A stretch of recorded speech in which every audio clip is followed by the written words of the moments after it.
ngono. Sisi kama wauza ngono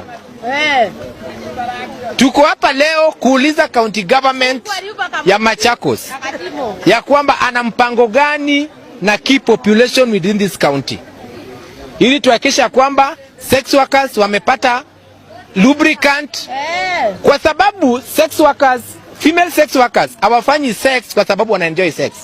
Wanafanya sex kwa sababu ya kupata pesa. Hiyo ndio kazi yetu, na sisi tunasema sex work is work kwa sababu inalipa nyumba. Si inalipa nyumba? Na sex work inalea watoto.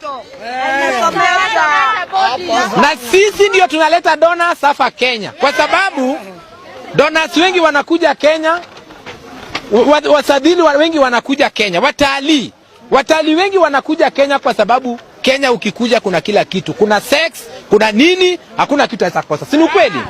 So tunataka kupewa haki yetu vizuri. Tunahitaji kupata lubricant, tunahitaji kupata condoms, tunahitaji kupata security, na tunahitaji kutunzwa kwa ile njia inafaa.